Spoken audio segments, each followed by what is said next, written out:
This week on Alaska's Fishing Paradise, we head upstream in pursuit of wild salmon and trout. This freshwater experience is ideal for anyone with spinning or fly rod tackle.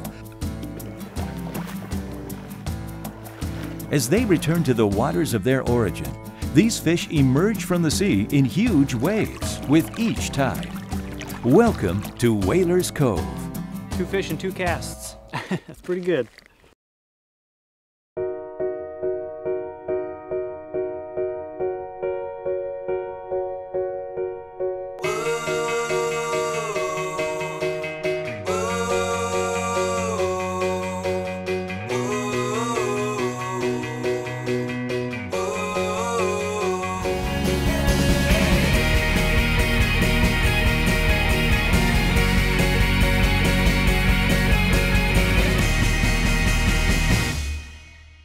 Alaska's Fishing Paradise is brought to you by Blue Goo.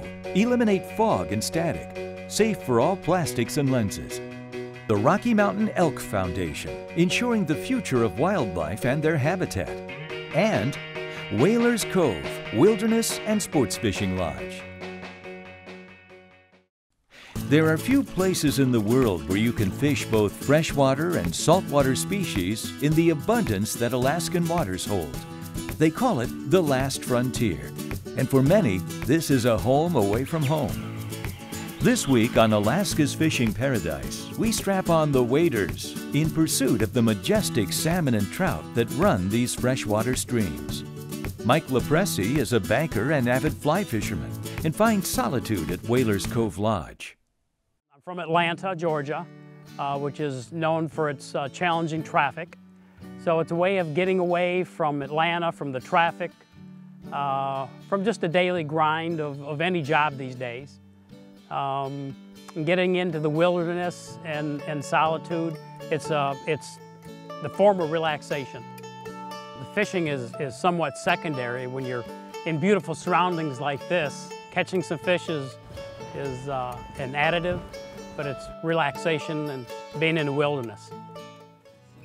Leading Mike today is Captain Bob Tardy. Another Whalers Cove staff member, Dave Eliason, decided to join the expedition on his day off.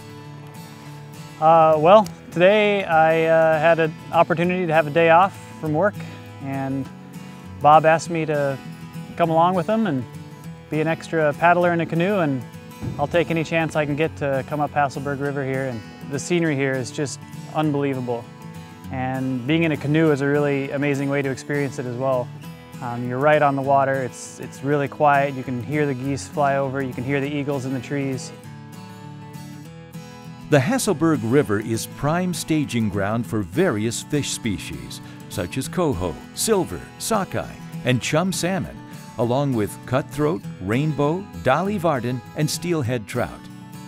While staging en route to their spawning grounds, the fish are starting to change color, adding a pinkish glow to their already breathtaking colors.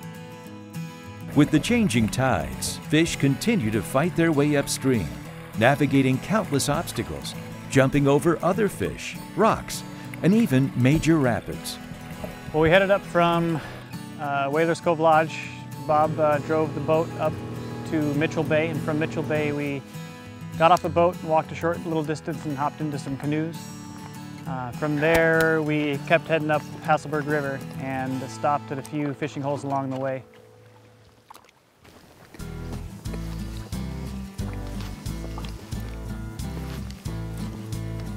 The guys get their feet wet and are in action almost immediately.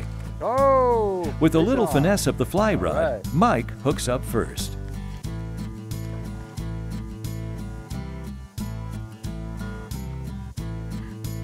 I had them attached to my jacket.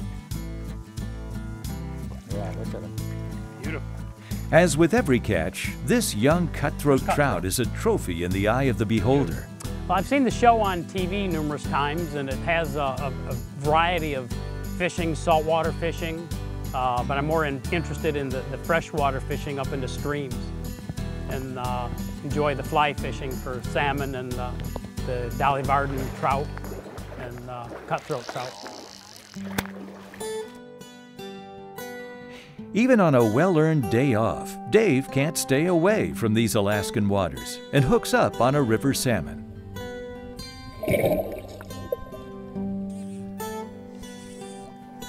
I'm using it's a Blue Fox number 4, and we've got pink and orange. I use the orange this time. The best part for me is when you just get that perfect cast and you know it's a good cast, and almost immediately that fish strikes and it's on and it's fun. And those fish are amazingly powerful, and they'll make you play with them for a long time before you get them close to you. So that's my favorite part.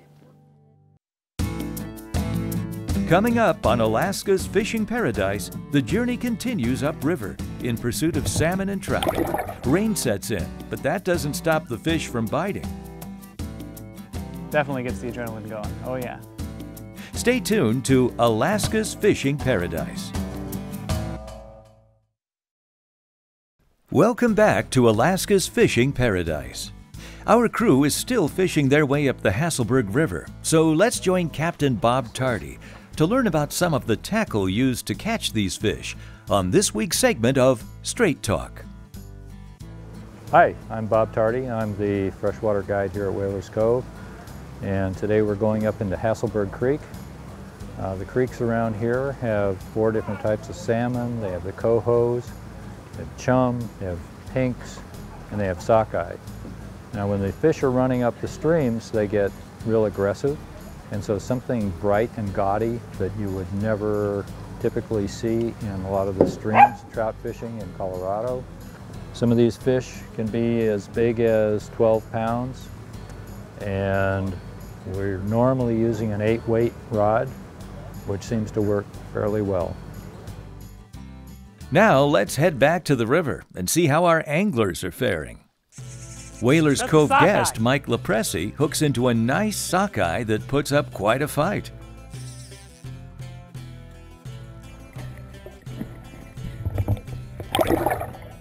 Hell, he hit me like a ton of bricks and probably took about 10 minutes to get him in. Fought me all the way up here. Further upstream, Dave Eliason is testing the limits of his spinning rod on the migrating fish. There you go. That's coho number 2 for the day. The guys continue their journey upriver, taking in the beauty and bounty of their natural surroundings. I can't believe there's another place that offers both saltwater and freshwater, and a large number of a variety of saltwater fish, but also be able to come in and come up the various freshwater streams and fish for dolly varden, cutthroat trout, sockeye salmon, silver salmon. There were pinks in the river, there were chums, there were humpies. So a wide range of fishing, both salt and freshwater. First cutthroat. Whalers Cove Lodge would be the place to be if you want fishing diversity. The aerial maneuvers of these fish continue to impress the guys as they wade upriver. Yeah, there were fish jumping everywhere. I mean, sometimes you'd be casting out across the river and one would jump 6 feet away from you. Almost scare you a little bit. They're everywhere. They're jumping all over the place. It's amazing how many fish are in this river. Rain sets in, but that doesn't stop the fish from biting. So Dave and Mike throw on their rain jackets and continue to fish. After a few more casts, Bob, Mike, and Dave hop back in their canoes and float on to the next spot as rain continues to fall. Rather deep there, but Captain Bob navigates the crew to deeper waters, hoping to get into some bigger fish. Dave sets his spinning rod and reels in another fish, but as he lands it, it spits the hook. There he goes. With a small silver.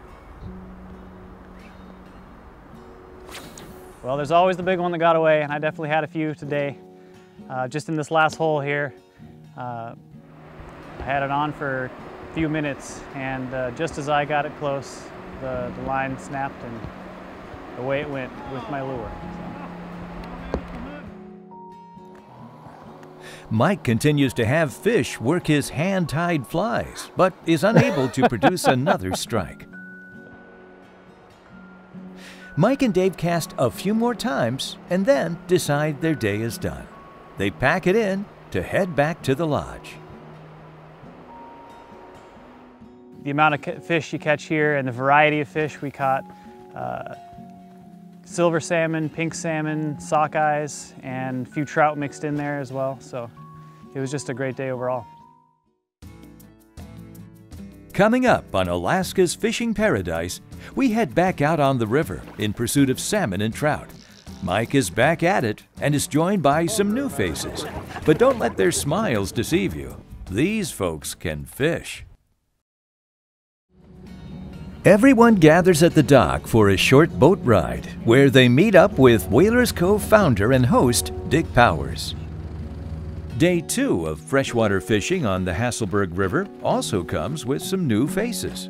I have my wife Hope and a buddy of mine, Tim Shaver. We've been hunting and fishing together for quite some time.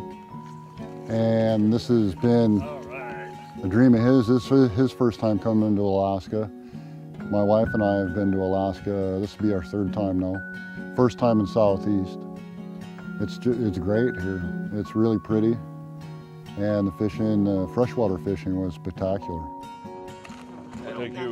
After sending off his own guests, Captain Dick is nice enough to transport the crew and gear across their last stretch of water to the Hasselberg. Once across, the crew immediately starts working the river, hoping to get into some action, while Captain Bob Tardy brings in the canoes. Like yesterday, Mike is the first to hook into a fish. Mike's fish wasn't giving up without a fight. Holy gosh.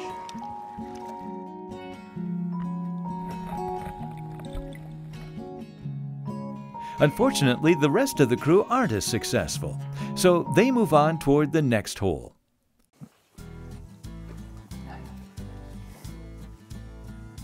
This time, Charles strikes with a nice pink salmon on his fly rod. From Kalispell, Montana, in the Flathead Valley. So we're up in the clear mountain streams. What we have up there are cutthroat trout and bull trout. There's some rainbow trout. So it's a lot of trout. We don't have the big salmon runs like they do here. It's just really a totally different type of fishing. Not as many big fish like it is here. And so, I mean, I caught a whole boatload of big fish. I mean, it was one of my best days on a fly rod. It isn't long before Charles hooks up on another great-looking pink. While Charles is releasing his catch, Hope hooks up on a sockeye salmon that tests her line and her forearms. Nice fish. Get it out? All right. Nice job. Big fish. I love it. That was great. A domino effect happens, and Tim continues the success with another salmon. Oh, that is a nice fish.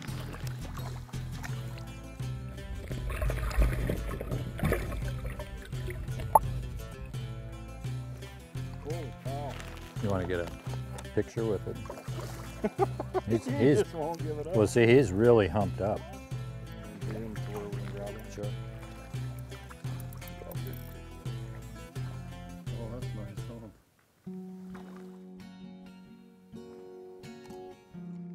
While Tim and Hope quickly bring in more fish, Charles hooks into one that is putting up quite a fight. Whoa! Redemption is near as Charles casts again and hooks another fish.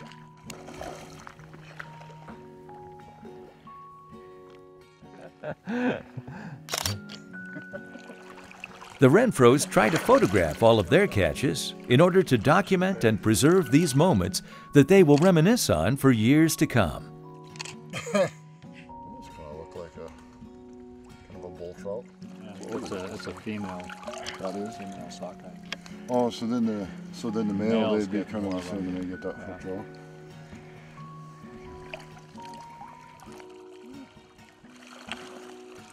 You know, you have the days you can count on one hand, you know, that you just catch so many fish on a fly rod, and today was one of them. Coming up next, we'll see what the crew can do at the falls as they pursue more salmon and trout. The crew experiences Alaska's best as they hook into a variety of species that continue to surprise when Alaska's Fishing Paradise continues. Alaska's Fishing Paradise is brought to you by Blue Goo. Eliminate fog and static. Safe for all plastics and lenses. The Rocky Mountain Elk Foundation, ensuring the future of wildlife and their habitat. And Whalers Cove, Wilderness and Sports Fishing Lodge. After a quick bite to eat, the crew grabs the canoes and heads back out toward the falls. The shallow depths force the crew to get out and walk their canoes upstream. Along the way, Captain Bob Tardy decides to make a stop in a deeper portion of the river that proves to be beneficial. The crew spreads out to wet their lines in hopes of a bite. It doesn't take long before the hot hand, Charles Renfro, hooks up on a beautiful humpback salmon.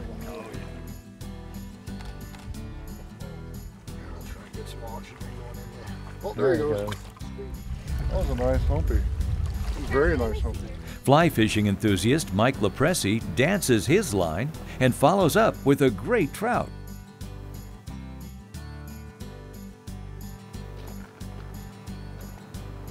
Yeah, that's good fish.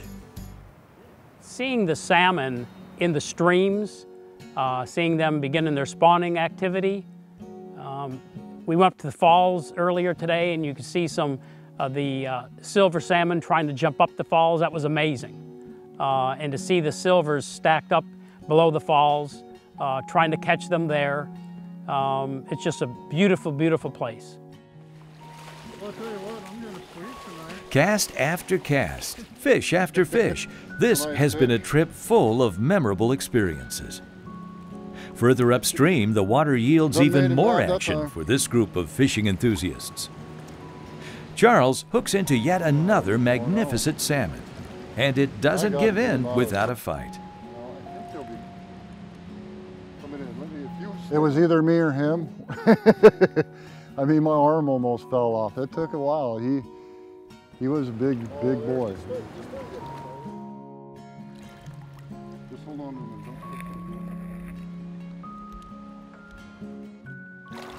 Look at that honker. That's awesome. Isn't that thing big? Did you get that? No, I didn't want to battle you all the way out. This little salamander has found his way onto a collection of rocks and a stump amidst all of the casting lines. As the day of freshwater action nears its end, Charles finishes the trip off with a majestic silver trout, which puts icing on the cake for the crew's fishing experience. Silvers, you know, the silvers are fun. We're catching those on a spinning rod, hoping maybe tomorrow to get a few on a fly rod. The crew gathers their gear and canoes and heads out to meet Captain Dick Powers to get a ride back. Tales of the day's adventure and laughs are shared as they begin their journey back to Whalers Cove Lodge. That really was awesome. That's something you see on like National Geographic type stuff, you know. The guy that gets flown in here at the perfect time of year to catch that, and it was happening as we were standing there fishing. Upon arriving at the lodge, the dock is abuzz with the results of another saltwater adventure that hauled in a 170-pound halibut, as well as various other catches. A great day on the water, to be sure. It's the end of a successful day of fishing. So let's see what Chef Jack Wentz is preparing for his dinner guests on this week's edition of Chef's Corner. We're going to take you through a very simple apple strudel today. We start off with a pie pastry dough, something you can buy in the grocery store, very simple, very easy to work with. We have a nice apple topping. We're going to finish it with some caramel sauce, a little whipped cream, and strawberries. So what you want to do is we're going to put a little bit of flour down on the table. We're going to put our pie crust down off the paper. We're going to fill it with our apple topping. Gently roll it. Brush off any excess flour that you have. We're going to put a little bit of egg wash on it, which is just 50% egg, 50% water. Brush it on real nice. A little bit of nice sugar on top. And what the egg wash does, folks, it gives us a nice crust. It'll brown up real nice for us. Okay, now we're going to put it in the oven. Again, using a slightly greased pan like we did before. And we want to put it in. We want to put this in a 375-degree oven for approximately 15 minutes. While our strudel's in the oven, let's talk briefly about caramel sauce. Very simple. 1 can of sweetened condensed milk. You drop this can into a pot of boiling water for 2 hours. Let it set about 15-20 minutes to cool off, and it'll make perfect caramel sauce. Okay, folks, let's check on our strudel. And it's looking great. Our ingredients were already cooked going in, so we just want to make sure that it's nice and firm on the outside. You're going to want to let this set for about 15 minutes before you try to cut it, or everything's just going to run out. And we have our strudel, our whipped topping, a little bit of our homemade caramel sauce, and a strawberry for good nature. And there you have it, folks, apple strudel with homemade caramel sauce.